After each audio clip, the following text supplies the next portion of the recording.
Oi you, it's time for another episode of Dorothy and the Dealer. Let's tune into the conversation.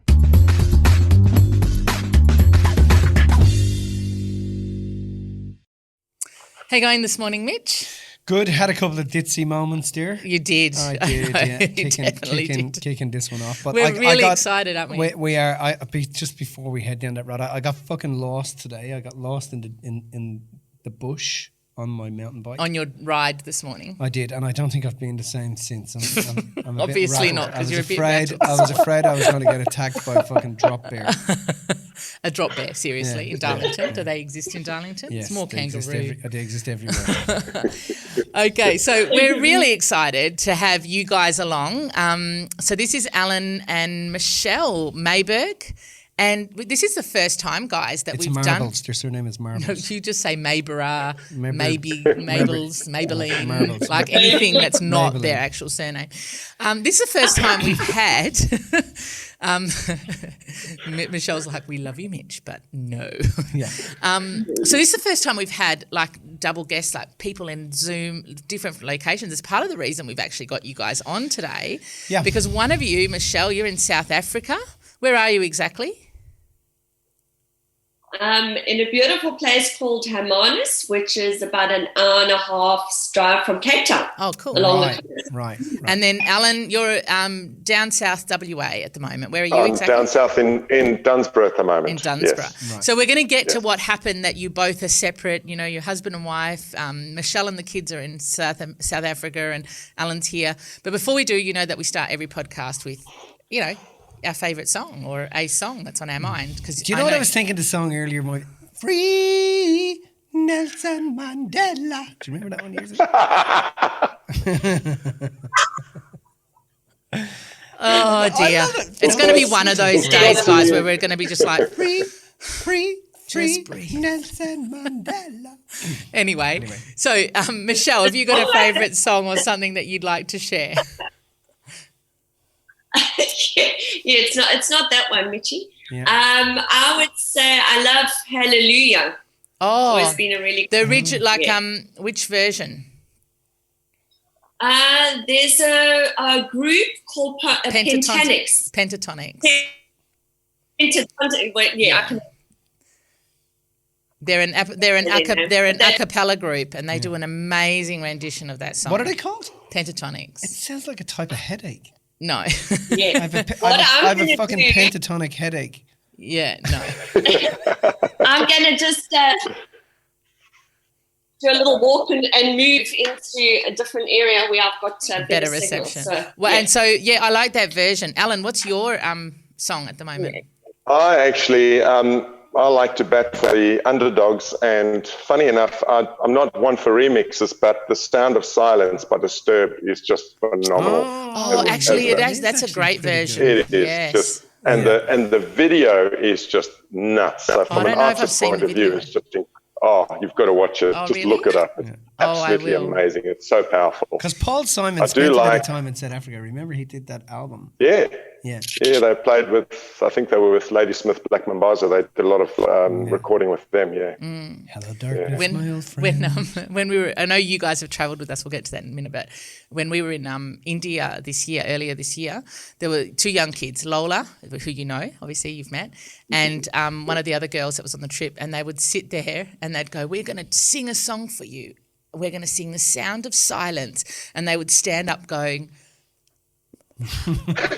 And not sing anything. It was so cute. It's Lola's personality for you. So before we get into why you guys are separated, why you're in different parts of the world during this time, let's just go back to how we met. Who wants to tell the story about how we met? And maybe, Michele, you probably should start because you met us first, right?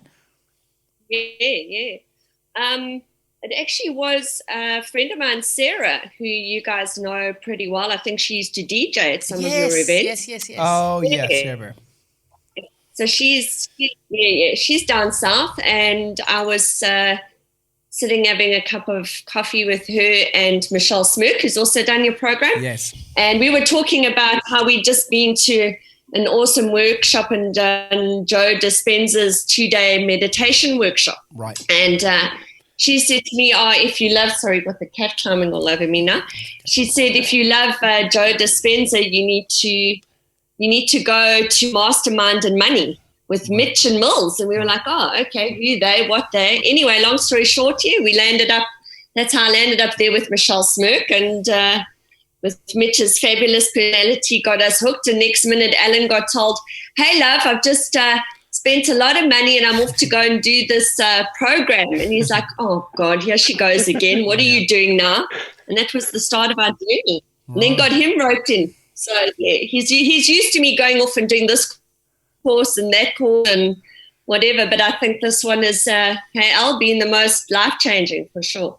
Oh, very much so. I remember you bringing Al along to Mastermind and Money and being like, okay, he's here, because I'm always doing this stuff, but I actually got him here.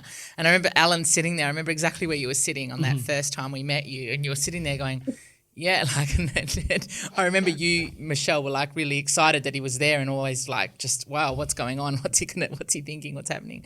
So what was your experience, Alan, and when you first met us, and what was that like? Oh my, I was just quite overwhelmed, really. I mean, I went there not expecting much, and for me, it was just incredible just to hear what you were saying and just going, whoa, this stuff was all just sitting with me. And I remember Rachel's podcast a few weeks ago, and she talked about that, how you hear something but you don't actually get it. And I tell you what, it's amazing how you hear all this stuff, and I've always loved anything to do with PD, but this just hit me like a brick. And you remember me getting up, and I just felt like I had to speak, and I was all choked up, and it was just amazing how I just wanted to immerse myself in it. So yeah, it was very powerful. Yeah, I remember you were hanging off the edge of the seat. You absolutely loved it. You absolutely loved it. Yeah, you're quite an emotional guy anyway, right? Because you're a creative, right? Yeah. Creatives are generally quite emotional. I found it really difficult to do, but I just felt like I had to express myself. And I remember, talking about my prejudices and being very judgmental and all that sort of thing. And I cannot believe the change in me now in the last 2 years since. And it's obviously we go through ups and downs the whole time, but as a whole, it's just I'm just loving the journey. So, I think that's what I was going to ask. So what do you think is the biggest impact that doing, I mean, any personal development creates impact, but in particular doing this, what do you think has been the biggest impact that it's had on your lives, whether it's financial, whether it's family, talk a little bit about that for us. I think, Michele? I think for me it was, kind of stuff that you'd think you'd sorted out and you were on top of it and you kind of buried, and it just, issues related to my dad and kind of what I went through when I was younger. And it just, I think, put a different spin on it, because never before, all the work that I'd done in the past, you kind of go in and you try and heal and forgive and do all of that. Whereas I think what you guys did that was so life-changing for me was you got me to see the blessing in what it is my dad gave me by, him and mom getting divorced, by him being abusive to mom, me witnessing, that moment when I was 3 years old. I never actually saw the blessing and the gratitude in that and what it gave me going forward, the strength and the independence and the ability to walk away from, relationships and things that, were damaging down the line. So that's where the difference was. I'd spent years, I'd done regressions and, done counseling and all of that stuff. Whereas I think for me, you guys gave me the blessing and the gratitude. And for that, I'll ever, forever be grateful in that moment. Yeah, Alan? So that was life-changing. That was a big moment for me, yeah. I just found I was constantly looking for, and I actually thought about it early on what I was going to say about this, but I just found that I was constantly looking for peace, looking for a chilled out lifestyle, and it's just so far from reality that I just didn't understand. I kept looking for something perfect in my life. And what this whole process has done for me, it's taught me to absolutely enhance every single moment of your life, no matter where you are, no matter what you're doing. It could be something really unpleasant, but deep down, I'm just revel in being where I am and what I'm doing, no matter what it is. Even, if you're at work and I never look forward to finishing my day anymore, no matter what I'm doing. I immerse myself in the present, and I just do whatever I can do now. And my quality of life has just gone through the roof as a result. It's a funny thing how, people spend so much of I think the delusion was that PD work was about trying to fix things. And I think our objective with people is always to show people that there's nothing to fix. No, you're not here to fix anything. That would mean that what happened to you is incorrect. And what happened to you is actually not incorrect. What happened to you is absolutely what was meant to happen to you. And it didn't happen to anybody else. It happened to you because you are you, and you're uniquely you, and you have a unique set of gifts. But it's funny how much time and energy that people can put into trying to fix things because they think they're friggin' broken. People go through their lives thinking, I'm broken. You're not broken, and it's excuse me, it takes a bit of nuts to be able to go, okay, I get that I'm surrounded by people that perceive they're broken and they're pretending that they're not and are trying to fit in, when in actual fact I just want to turn it around. I just want to see it for what it was, so that I can actually get on with my life. And peace is in knowing that the perfection is in the perception of imperfection. If we saw everything as perfect, but the pursuit of perfection is important because it makes us look. If we saw that everything was absolutely perfect, we would never move. There would be no reason to make a difference here because everything would be perfect. But the fact that we don't see everything as perfect allows us to want to make a difference here, allows us to want to leave this place a better place, leave our mark, on humanity in some way, and every human being has that. But we can get so caught up in the detail, wanting to see it one way, which is just nuts, I think that I think the opposite is true as well, in the sense that Michele was saying that, she thought she'd sorted it all out as well. Like there's a part of you that was like, oh no, I thought I'd sorted it all out. So sometimes it's like this pursuit of something because we think that something's broken. And then on the other side, it's like, no. Everything's sorted out. It's going to be okay because, I've put that and compartmentalized it, and I'm going to consider that to be fixed. You know what I mean? So I think people live on either side of that, don't you think? Totally. And I think the blessing and the beauty is when you find that midpoint and when you go, it's not about the intellectual understanding of it. It's about the actual knowing that, yes, everything that happened was absolutely perfect, and there's no need for me to scramble around trying to fix things. There's no need for me to pretend that everything's all right. It's just everything in this moment is exactly as it's meant to be. But the other thing is that I just find it creates a vacuum where, now all of that stuff is kind of put to rest. It doesn't matter what you throw at a person. We have this natural ability, once you get it, to see things as perfect. And so it creates this vacuum for us, for that inner genius to wake up, that inner voice that, to connect, to go from being called to being living in it and actually doing what we love and experiencing what is important to us, and every waking moment becomes that, which is what I hear you're saying, Al, you're waking up and that's every moment for you. And same with you, Michele, Yeah. But that leads on actually to the fact that, like, you guys having to deal with what life has kind of thrown at you. I mean, I know you've had challenges in the past, and we've worked through a lot of stuff together in lots of different areas of your life, But the fact that, when life throws stuff at you, that you're able to just go, right, this is where what's meant to happen at the moment, and I'm just going to take this on board as best as I can. So do you want to talk to us about what's happened with you guys over the course of this year? Wow, what a year it's been. I mean, 2019, I wanted to put in a box and bury it. I mean, you guys know obviously about the whole fraud and all of that. So that was a learning curve.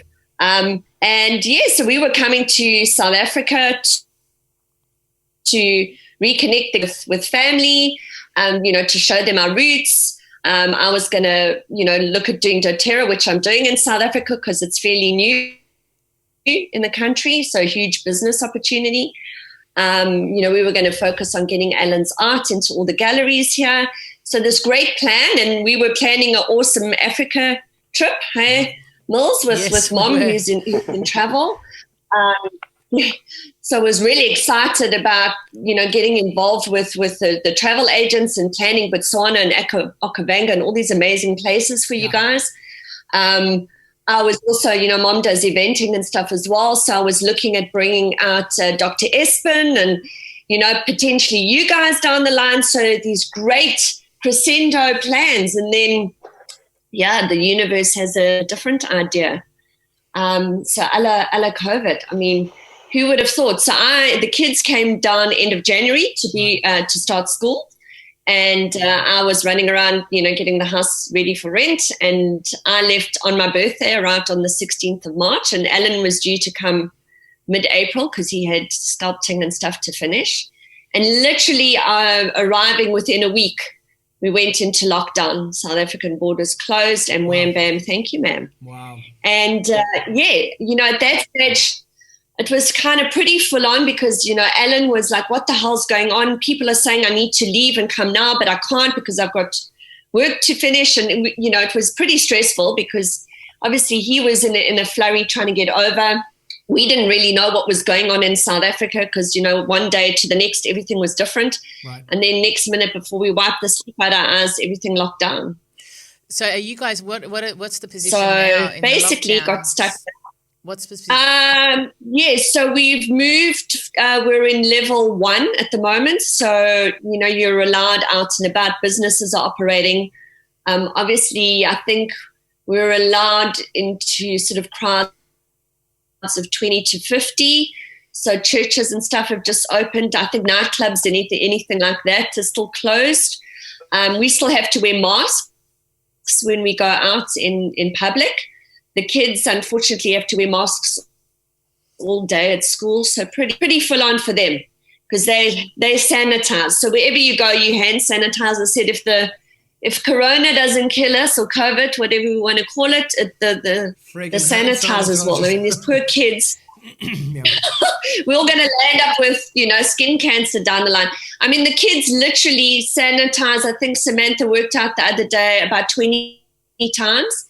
So if teacher hands them something, they sanitize. If they go out, they sanitize. If they come back in and so forth. So it's pretty, full on situation. So how you communicate? How did you communicate with the kids about it? How did you handle that communication? Yeah, look, it was one stage, everybody was listening to the news. So we were on CNN and so forth. And quite an intense situation in South Africa because there was a lot of fear because the numbers were rising, pretty hectic.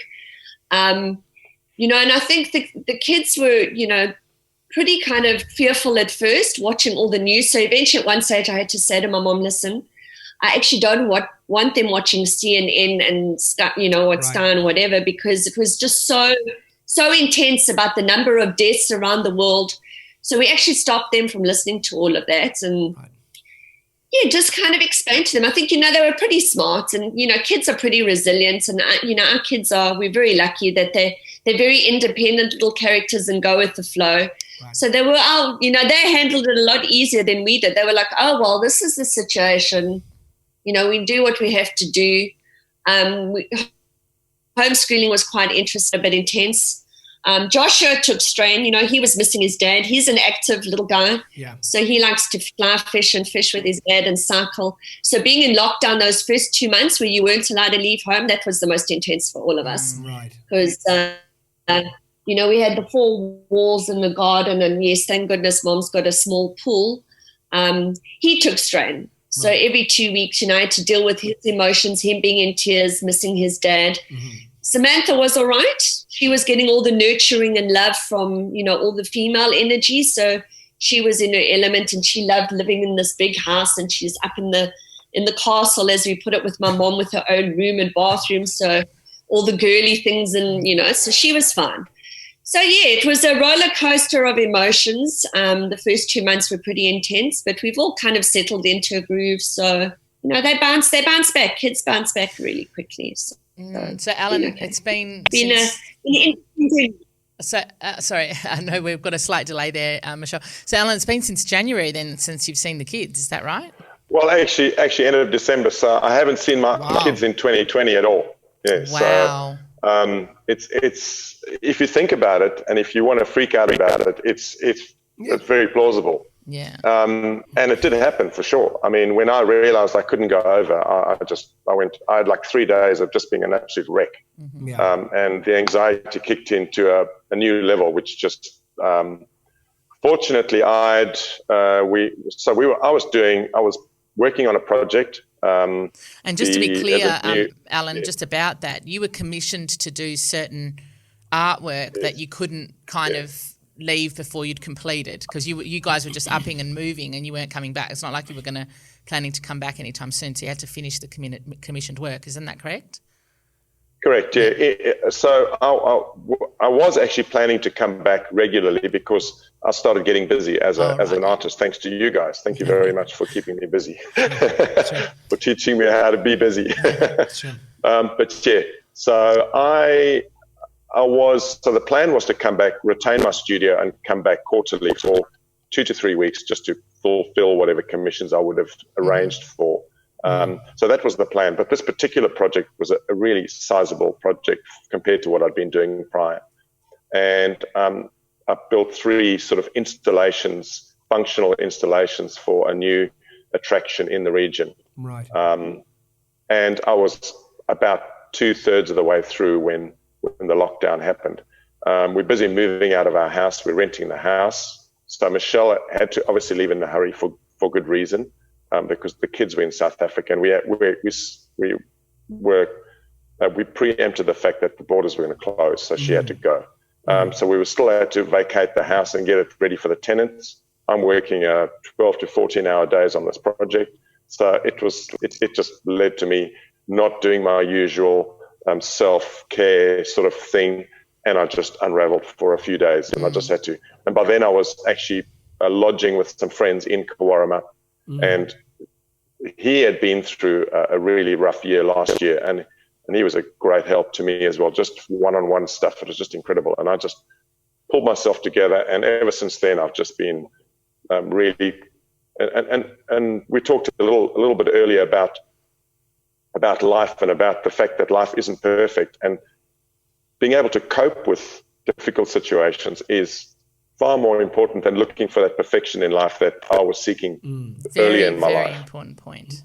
And that's what has done it for me, is the fact that I can now just handle so much more than before. And that's what this whole program, since 2018, meeting you, has been incredible for me. So I've just managed to learn how to deal with everything, and I just see it for what it is. It's, I love the movie Madagascar, when the penguins are stealing the ship and everyone's freaking out on the beach, and the main penguin's going, just smile and wave, boys, just smile and wave. To me, it's the funniest thing, because it's so true to life. Yeah. You just look at stuff, you've got to deal with it. You have to engage. You have to do the right thing, but you don't have to freak out about everything. And that's what I'm learning. So you respond, you don't react. Yeah, it's that stimulus response, Excuse me. Do you know what happens? We say to Mitch, because we had this thing a couple of weeks ago that he makes as much noise as possible on these podcasts. Yeah. So we remind him at the beginning, and then all of a sudden he gets a coughing fit during the podcast. No, because they make me nervous. Do you know what I mean? And there's like this little tickle monster appears, and then I'm not meant to go. I'm not meant to do that during a podcast. I do that normally. I frighten out all the staff. You're making me cough now. Somebody check Mitch's fucking pulse. I think he just died. Oh dear. But yeah. Mitch, you talked about other people on other podcasts doing crazy things like Joe Rogan, so you can do anything you want. Oh, don't tell him that, because he literally I've said to him, are we going to have some fucking magic mushrooms on this podcast or not? Because I really want to do this on shrooms. I totally want to do it on shrooms. We need some of those. It'll be good to There should be loads of them in South Africa. What are you talking about? There should be loads of them, Michele, in South Africa. We're in lockdown. You can't get anything. I was thinking, gee. I mean, I went up to Johannesburg to visit a good friend of mine, Chris, who Alan knows. We managed to drive up to Johannesburg. And he's my old buddy that I used to go to all the raves with. And I said to him, man, I could do with a rave and a bit of happiness. He's like, well, sister, we can always arrange something. And I was like, bad alarm.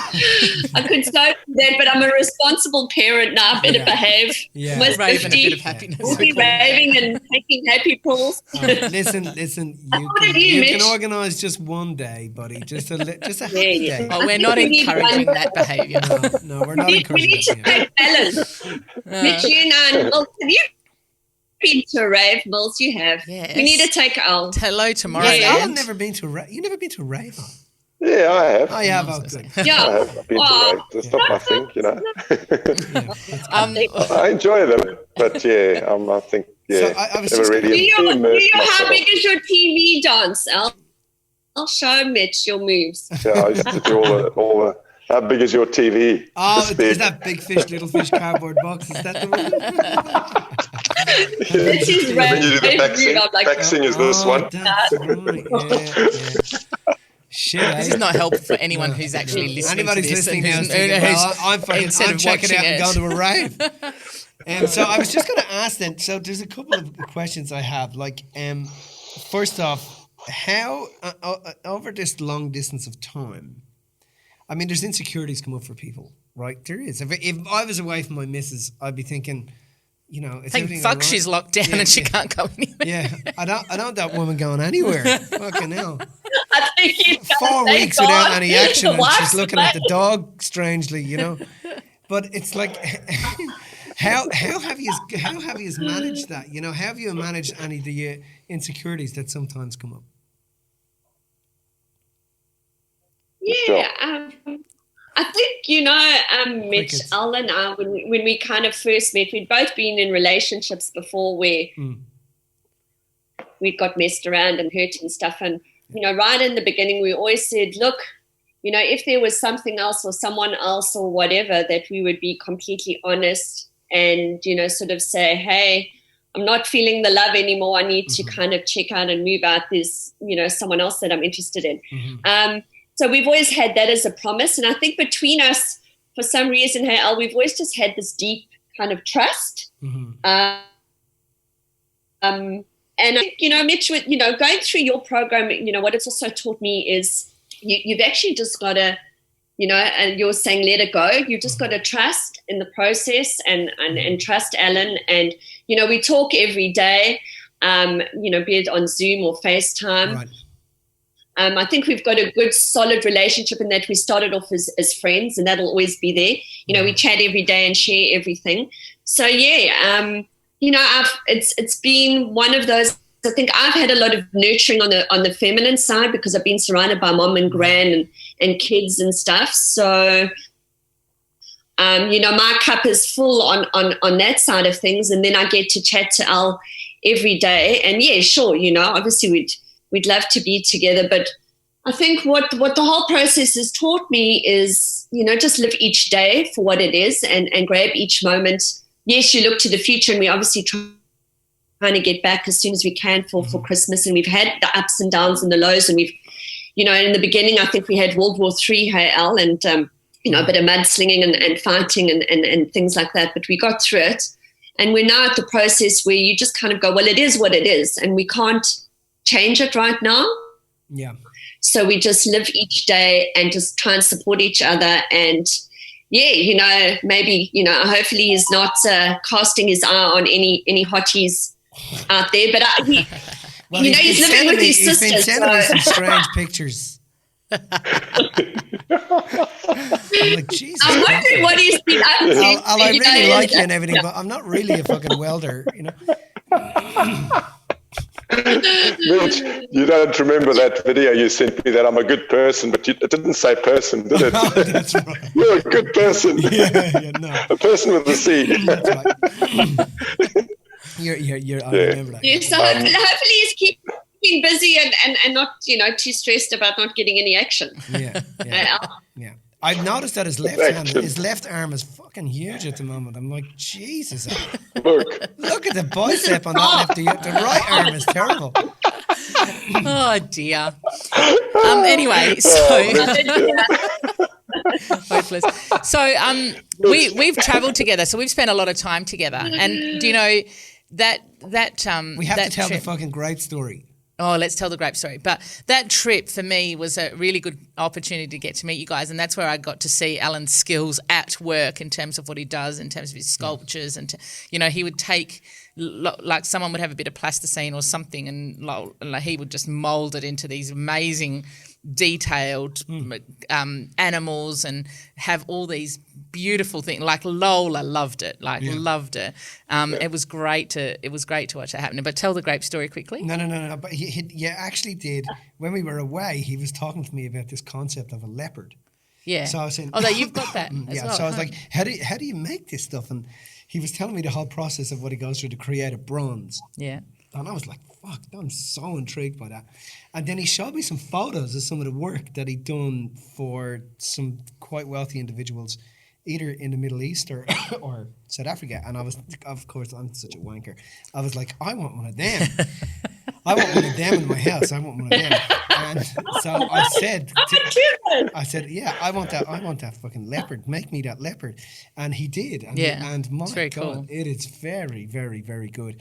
It was absolutely amazing. But so a quick side story. We're in. I think we were in Peru, weren't we? Yeah, we were in the Amazon. Jungle. In the Amazon. In the Amazon. Yeah. That's right. And I'm with Al, and I'm lecturing everybody. Now listen, guys, you're not to eat anything. We're going to go to a market. You're not to eat anything. You can't eat anything here. Yeah, off the side of the street. 25 kilometers up the road here, there's literally a mosquito that if it bites you, it gives you a form of fucking leprosy, and you can't cure it. And all the waiters at this place have it. So do not eat, do not touch anything, no problems. Of course, jungle lad here thinks, I can fucking do anything. And so we get to this market and we're walking. I think I was looking for some bottles of ayahuasca at the time. I was walking around the market stalls going, I wonder if that brown liquid, I wonder if that's fucking ayahuasca. Oh, no. And then I was talking to her.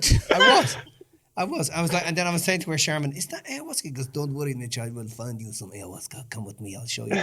Anyway, and then next of all, I turn around. Here's fucking Al strolling through the market, honestly, like with a bunch of fucking grapes. And I'm like, what the fuck are you doing? Oh, I'm just fucking having some grapes. I'm like, Al, you can't eat anything here. You cannot understand. No, it's okay. I just washed it with some water, some bottled water. I'm like, Al, it doesn't matter that you washed it with some bottled water.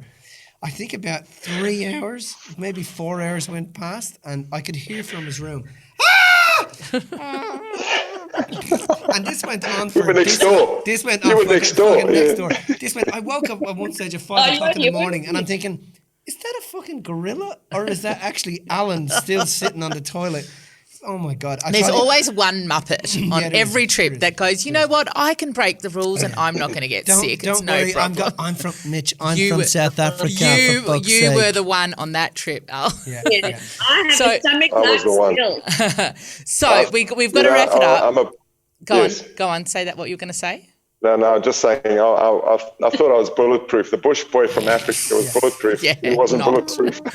Okay, with 30 seconds max, I want you guys to tell me, Michele first, then Alan, what is the biggest lesson you've had and you've learnt this year from being separate and having to deal with all this stuff? Biggest lesson for you. Go, Michele. 30 seconds.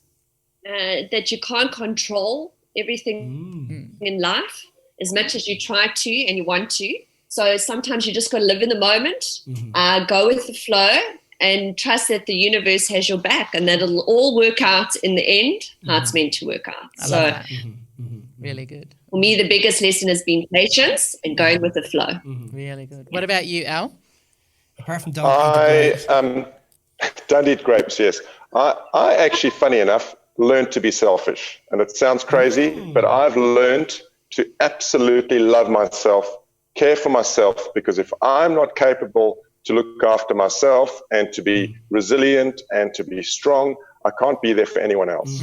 So the start of COVID, when I came out of this freak out I told you about, I became really self-focused, and I just started growing from there, and I became like a tree that grows.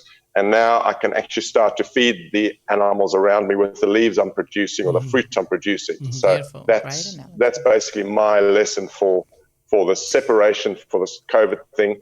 And I'm feeling I can give and take equally. Do you know, Alan, I know this would be true for Michele as well, but you have looked, because Michelle's actually got some of the family around her and you don't. You've looked around you and seen where Samantha is and where Josh is in your life currently, right? That the people that you are not close to, that they're actually there in some form, some shape or form all around you, right? The people you love, you can never be far away from. When you're in love, they're always there. So true. Yeah. I must just add, my relationship with my daughter especially has improved so much since COVID. We really focus on, and we talk about real issues as well. It's not just because we're separated. We've just got this beautiful relationship that's slowly developed over the last 6 to 7 months, and it's just the most wonderful thing. So, and you know, we always take something from a tough situation, and I tell you what, there's so many good things that have come from it. Beautiful. And Michele, Al, you've done an absolutely amazing job with those two kids. I had the honour of meeting the two of them. They're very, very lovely kids. Very, very lovely kids. And they're an absolute testament to great parents. You guys are great parents. We loved having you guys on today. Alan, if people are interested in checking out your work, what can they do? Where can they go to see what you do, what you create? Wow, thank you very much. Yeah, great plug.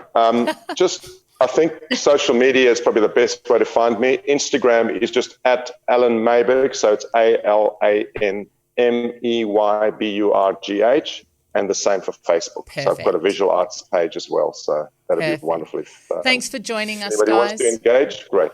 Thanks, Thank you Michele. so much. We love you. Legend. Thanks for getting up early for us, Michele. Can't wait to hug you Hopefully again we soon. see you. Yeah, hopefully we see you in the flesh. We're trying to get back for December, but no flights are open yet. So yeah, you just go with the flow. I go. Same with you, Al. Great seeing you again, Love you buddy. guys. Thank you. God bless, Thank you guys. so Bye. much. Talk soon. Take care, Bye. guys.